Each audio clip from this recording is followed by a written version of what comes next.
우리 장로님들 찬양이 은혜스럽습니다. 축복의 장마비가 내리고 있습니다. 오늘 여러분의 심령에도 신령한 축복의 장마비가 임하는 복된 은혜가 있게 되시기를 주의 이름으로 축복합니다. 기독교는 운둔의 종교가 아닙니다. 주님은 이 땅을 떠나시면서 우리에게 미션을 주셨는데 할 일을 주셨죠. 그것이 마태복음 28장 18절에서 20절에 이렇게 기록되어져 있습니다. 예수께서 나와 말씀하여 이르시되 하늘과 땅의 모든 권세를 내게 주셨으니 그러므로 너희는 가서 모든 민족을 제자로 삼아 아버지와 아들과 성령의 이름으로 세례를 베풀고 내가 너희에게 분부한 모든 것을 가르쳐 지키게 하라. 볼지어다 내가 세상 끝날까지 너희와 항상 함께 있으리라 하시니라. 하늘과 땅의 모든 권세를 우리에게 주셨다는 거죠. 그리스도 예수를 영접함으로써 하나님이 자녀의 권세를 주시고 이제 어둠이 아니요 빛이 돼서 저주는 물러가고 사망 권세를 이기신 아버지의 왕권을 가지고 예수 이름으로 오신 성령 하나님께서 우리 속에 계시기 때문에 우리들의 삶이 이제 완전히 축복의 삶으로 변화되었다는 거죠. 그리고 마가복음 16장 15절에서도 이제 온천하에 다니면서 만민에게 복음을 전파하라고 이렇게 말씀을 하셨습니다. 교회는 모여서 가르침받는 공동체란 말입니다. 그래서 가르칠 교회, 모일회, 그래서 잘 모여야 합니다. 모여서 예배하는 공동체가 교회입니다. 요즘 이제 코로나로 인해서 2월부터 한 6개월간 지금 한국교회가 기한 현상이 벌어지고 오후 예배를 드리는 교회들이 한 40% 정도가 오후 예배를 드리는 것 같고 60%는 오후 예배를 드리지 못하는, 이게 아마 1년간 고착되면은 서구 현상이 일어날 것으로 그렇게 생각합니다. 그래서 주일날 예배 한번 드리면은 되는 천주교식으로 이 개신교의 예배 공동체가 무너질 것으로 그렇게 전망이 되고 있습니다. 히브리서 10장 25절은 이렇게 말씀합니다. 모이기를 패하는 어떤 사람들의 습관과 같이 하지 말고 오직 권하여 그날이 가까움을 볼수록 더욱 그리하자. 우리 기독교는 로마 시대에 250년간 고난을 받을 때 뭐 250년뿐만이 아닙니다, 여러분. 많은 교부들, 암브로시우스라든지 또는 크리소스톰이라든지 이런 분들, 그 다음에 니케아 회의 때 승리로 이끌었던 아타나시우스라든지 이런 분들은 5번, 6번씩 유배를 받으면서, 그래서 아타나시우스에 대해서는 그 아타나시우스 against the world, 세계와 싸운 아타나시우스, 이렇게 이야기를 하고 있습니다. 그래서 거의 그 대주교의 일들을 하지 못하고 고난 속에서 그 아리우스라고 하는 그 이단들에 의해서 그 이단을 황제가 또 따라가고, 콘스탄틴 대제 이후에 콘스탄틴 1세라든지 콘스탄틴 2세라든지 이런 황제들이 그 잘못된 교리를 지지함으로 인해서 엄청난 고난을 겪었습니다. 이게 기독교의 역사라는 사실을 기억해야 됩니다. 그런 속에서도 교회는 예배하는 공동체로, 그래서 로마가 예배를 드리지 못하게 할 때 무덤에 가서 예배를 드리는데 뭐 피를 나눈다 그러니까 저놈들은 자기 자식을 잡아먹는 놈인가 보다, 사람을 잡아먹는 이런 족속들인가 보다, 이래서 굉장한 핍박을 받았어요. 그래도 예배는 그런 환난과 고난 속에서도 모이는 예배 공동체 속에는 하나님의 신령한 은혜가 있었습니다. 예수님은 이렇게 예배하는 자를 찾으신다. 이게 이제 요한복음 4장 23절의 말씀입니다. 아버지께 참되게 예배하는 자들은 영과 진리로 예배할 때가 오나니 곧 이때라. 아버지께서는 자기에게 이렇게 예배하는 자들을 찾으시느니라. 이렇게 말씀했어요. 그리고 교회는 세상으로 흩어지는 공동체입니다. 흩어져서 할 일은 그리스도의 아름다운 덕을 선포하는 것이기 때문에 베드로전서 2장 9절은 이렇게 증언합니다.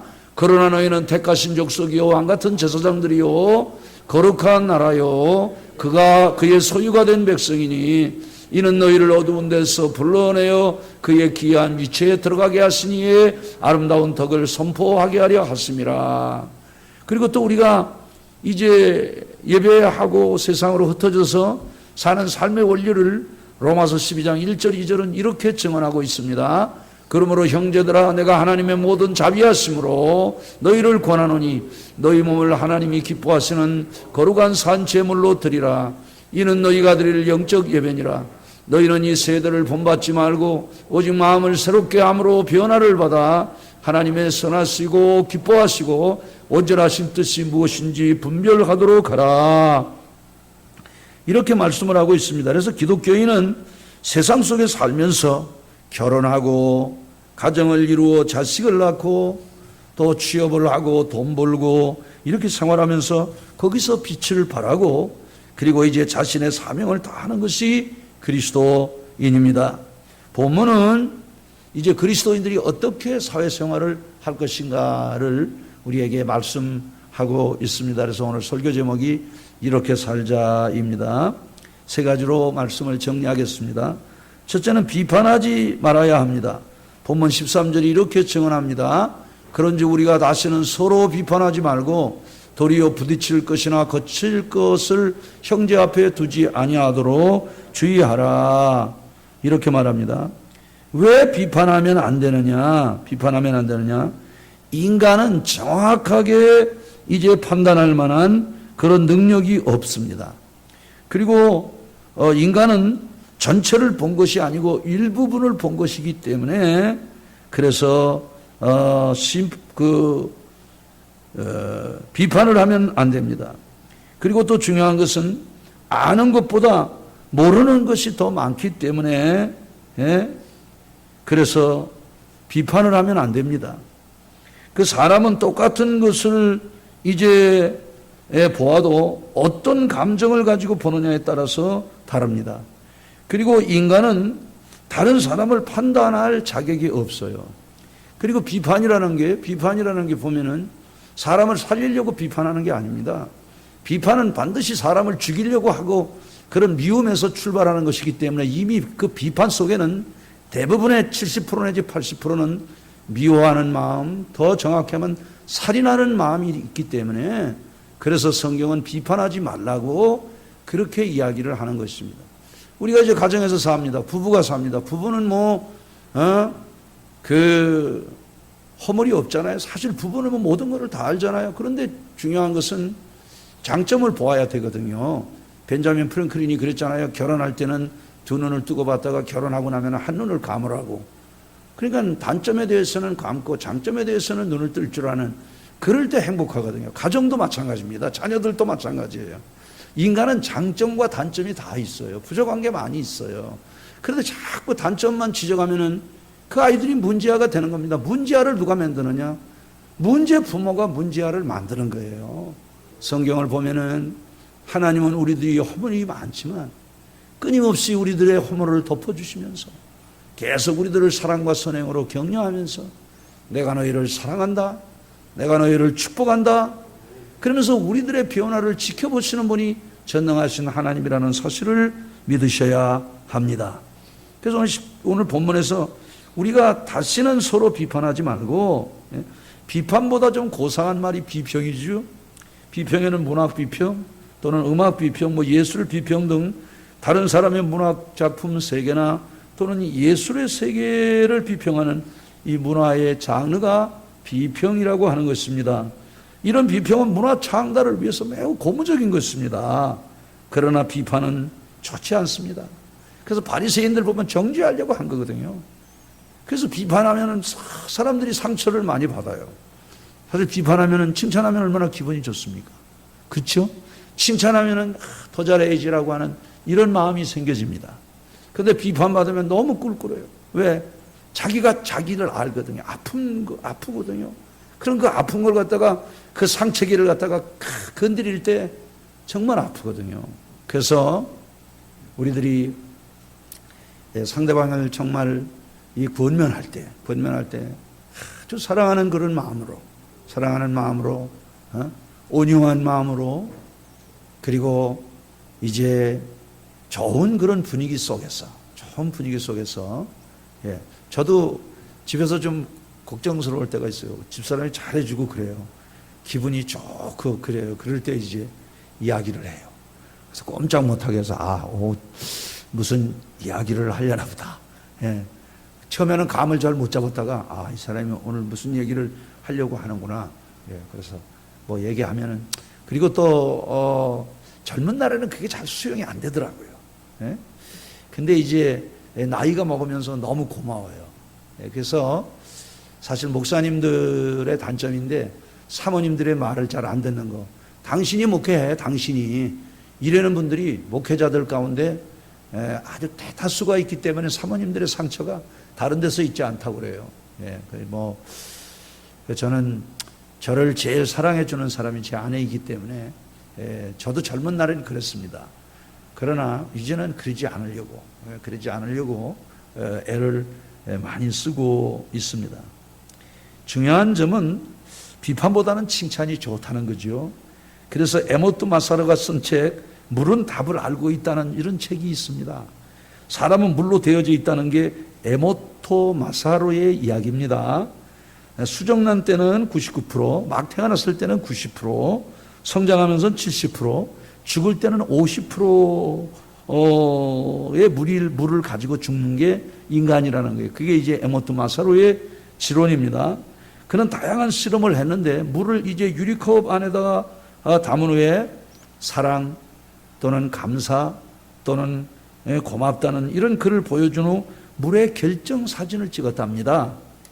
그런데 그 물 모양이 육각형 다이아몬드의 모양과 같았다는 것입니다.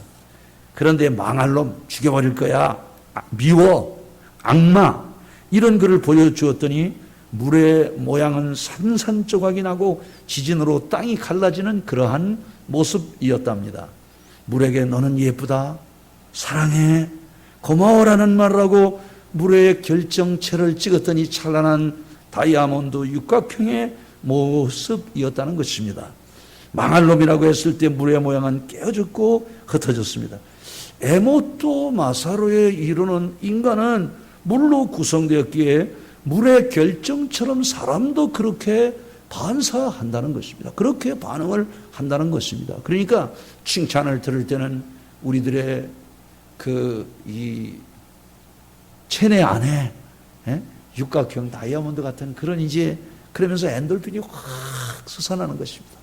그럴 때 기분이 막 업되고 얼굴에 빛이 나고 기쁨이 넘치게 된다는 것이죠. 우리 모두 사랑합니다. 존경합니다. 축복합니다. 당신은 저보다 낫습니다. 멋집니다. 아름다우시네요. 라는 이런 말을 하면서 삽시다. 성경은 언어에 대해서 굉장히 많은 말씀을 하고 있잖아요.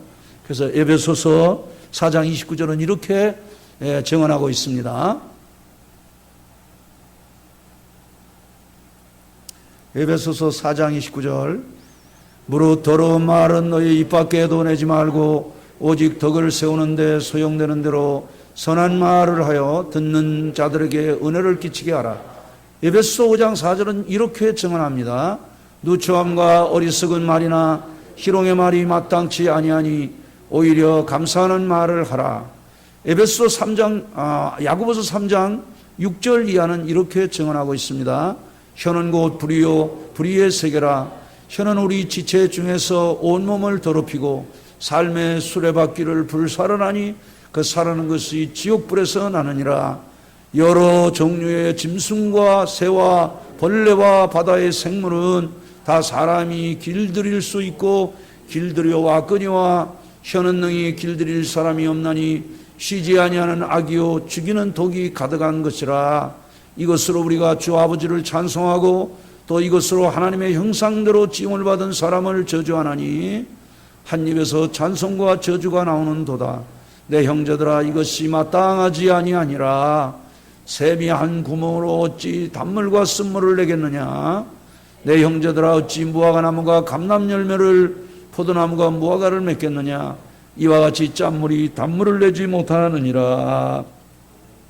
두 번째는 먹고 마시는 것을 조심해야 합니다. 15절이 이렇게 증언합니다. 만일 음식으로 말미암아 내 형제가 근심하게 되면 이는 내가 사랑으로 행하지 아니함이라. 그리스도께서 대신하여 죽으신 형제를 내 음식으로 망하게 하지 말라. 예. 이 구체적인 말씀입니다. 이는 아디아포라의 문제입니다. 아디아포라는 것은 헬라어의 그 아디아폴론의 복수형인데 대수롭지 않은 것들이라는 말입니다. 기독교 윤리에서 아디아포라는 하나님께서 명령하시지도 않고 금하시지도 않은 행동들을 말합니다. 즉 아디아포라란 본질적으로 선악과 관련되지 않은 것입니다. 따라서 성경에 직접 금하거나 행하라고 하지 않은 것들을 말합니다. 따라서 각 개인의 양심에 따라서 행동하여야 하는 것들이 아디아포라라는 건덕상의 것들입니다. 아디아포라의 대상이 되는 것은 그 자체의 목적이나 윤리적 원칙이 아닌 상징적 의식의 이행 문제로 본질적 선악과는 관계없는 그런 이제 예를 들어서 주초 문제, 술을 마신다든지 담배를 핀다든지 이런 문제. 예를 들어서 칼빈 신학의 회크마 박사는 칼빈 신학이 가장 칼빈주의의 아주 정통한 화란 계통의 신학 아닙니까? 화란은 그 아브라함 카이프나 헤르만 바빙크 같은 세계적인 칼빈주의 학자들이 있는 그런 나라인데 그분이 그렇게 담배를 그렇게 많이 폈다는 거죠. 그 뭐 담배 문제가 지금도 뭐 천주교의 사제들은 미사 드리고 나오면은 성당 뜰에서 권련을 물고 파이프 담배를 피고 그렇게 합니다. 그런데 개신교 목사님이 제가 마포에 부흥회를 갔더니요, 그 교회가 큰 교회예요. 그런데 그 목사님이 합동측인데 담배를 못 끊으셔가지고 그래서 개척해서 한 350명 출석했던 교회인데 그 목사님 나가시고 이의환 목사님이라고 제 후배가 이제 저를 초청해서 그래서 교회가 이제 이렇게 어려움을 겪어가지고 지금 교세가 이렇게 많이 떨어지고 교회가 분열되고 막 이렇게 됐다는 거예요. 그 일로 인해서. 사람이기 때문에 그런 일들이 생겨지는 것입니다. 그러니까 본문 15절은 음식으로 말미암아 내 형제가 근심하게 되면 이는 내가 사랑으로 행하지 아니함이라. 그리스도께서 대신하여 죽으신 형제를 내 음식으로 망하게 하지 말라고 그렇게 이제 말씀하고 있습니다. 당시 시장에 유통되고 있는 고기는 로마만 해도 그 캐피톨리누스의 삼신전이 있었고 그 삼신전에 뭐 거의 제사들이 드려지니까 그거 대표적인 거고 신전들이 많았거든요. 그래서 거기에서 드려지는 그 이제 제물들이 시장으로 유통되고 있었다는 것입니다. 그리고 그래서 아디아포라 논쟁의 문제는 사실 로마서에서 지금 바울 사도가 이렇게만 다루고 있는 게 아닙니다. 예수님 당시에도 이 문제가 굉장한 문제가 됐어요. 그게 이제 마태복음 3장 1절부터 6절까지 이렇게 기록되어져 있습니다. 예수께서 다시 회당에 들어갔으니 한쪽 손 마른 사람이 거기 있는지라.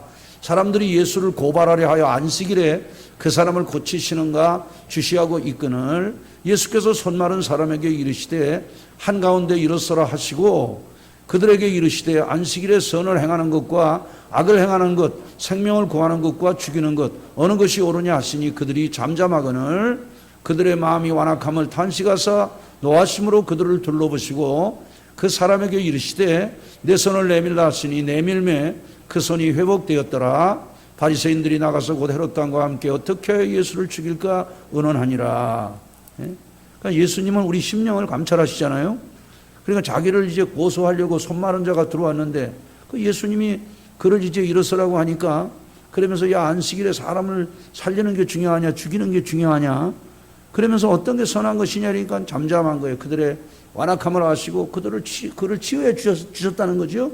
그랬더니 나가서 이 사람들이 이제 헤롯 왕과 야합을 해가지고 예수를 죽일 이제 고소권을 만들었다 그런 얘기입니다. 네?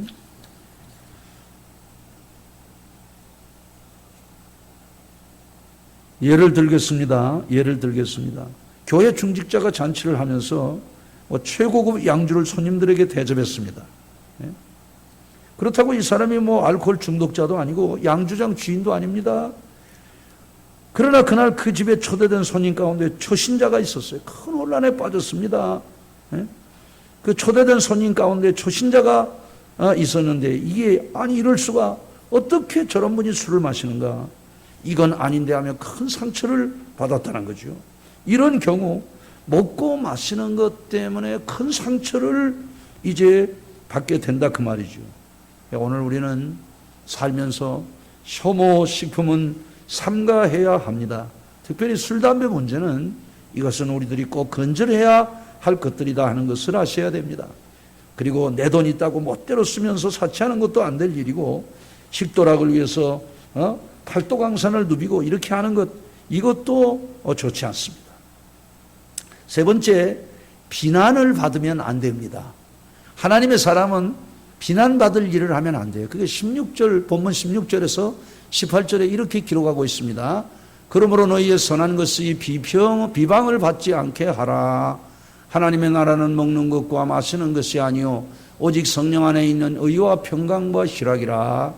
이로써 그리스도를 섬기는 자는 하나님을 기쁘시게 하며 사람에게도 칭찬을 받느니라. 사도행전 6장을 보면은 예루살렘 교회에 집사를 세울 기준이 나옵니다. 그 집사 세울 기준이 뭡니까? 믿음 좋은 사람, 지혜가 뛰어난 사람, 성령이 충만한 사람, 그리고 또 뭘 얘기합니까? 칭찬받는 사람. 이것을 이야기하고 있습니다. 따라서 비난을 받는 자가 되면은 안 됩니다. 하나님 나라는 먹는 것, 마시는 것이 아닙니다. 오직 성령 안에서 의와 평강과 희락이라는 사실을 기억해야 합니다. 그래서 하나님을 잘 섬기는 이런 사람들은, 하나님을 잘 섬기는 사람은 하나님을 기쁘시게 하고 사람에게도 칭찬을 받습니다. 아멘. 우리 기독교가 초창기에 동력이 있었던 것은 하나님 기쁘시게 하고 사람들에게 칭찬을 받으니까, 그건 그 당시에 교회가 이제 권징한 내용이 뭐냐? 부부가 싸움을 해가서 동네에서 하나님의 영광을 가렸다고 수찬정지 이렇게 되니까요. 성찬식에 참석 못하도록 했다니까요. 예? 그건 그렇게, 예? 그리고 1907년 대부흥운동이 일어나면서 평양 시내 5만 명 인구 가운데 4만 5천 명이 예수를 믿었다고 그러잖아요. 도둑질한 물건들이 다 왔다 갔다 하고 다 그래가지고 막 인간성 회복운동이 일어나는 거예요. 그래서 교회 그러면은, 우리 어릴 때만 해도 교회 그러면 뭐라 그랬습니까? 교회 나가면 착해진다. 그래서 그 부모님들이 애들을 어디로 보내냐? 선량해진다 그래서 교회로 보냈잖아요. 교회로. 예. 근데 지금은 교회가 이상해져가지고 야곱 빠져가지고요. 기독교가 동력을 잃었어요. 예? 그리고 교회만 이렇게 배부른 것처럼, 예? 또 물론 이제 엔티 세력들이, 이 사람들은요, 그 기독교 반대하는 안티 세력들은 수백 명을 고용하고요, 그것만 위해서 하루에 그 인터넷에다가 몇 건 이상을 올리게 이렇게 돼 있어요. 그러니까 기독교를 개독교라 그러고 기독교를 어떻게 핍박을 하는지 알 수 없어요. 이게 지금 큰 문제죠. 기독교. 그래서 기독교 완전히 동네 북입니다. 그러나 디모데전서 3장 2절에 감독의 자격이 이렇게 나옵니다. 그러므로 감독은 책망할 것이 없으며 한 아내의 남편이 되며 절제하며 신중하며 단정하며 나그네를 대접하며 가르치기를 잘하며, 요거 내용만 가지고도 몇 시간 설교를 해야 되는 내용입니다. 또 디모데전서 3장 7절에 보면은 또 이런 내용이 나옵니다. 또한 외인에게서도 선한 증거를 얻은 자라야 할지니 비방과 마귀의 올무에 빠질까 염려하라. 이렇게 말씀을 하고 있습니다. 중요한 것은 비난을 받으면 개인 문제로 끝나는 게 아닙니다, 여러분. 성도가 비난을 받아요. 목사가 비난을 받고, 장로가 비난을 받고, 교회 중직자가 비난을 받습니다. 그 비난으로 끝납니까? 그렇지 않아요. 그러면 예수님의 마지막은 교회에서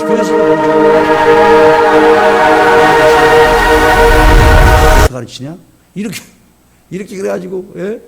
그래가지고 뭐, 그러잖아요. 그러니까 마지막에는 예수님이 하나님의 영광이 가리워집니다. 예. 칭찬받으려면 어떻게 해야 됩니까? 선한 일을 많이 해야 합니다. 선한 일은 내가 희생하여야 됩니다.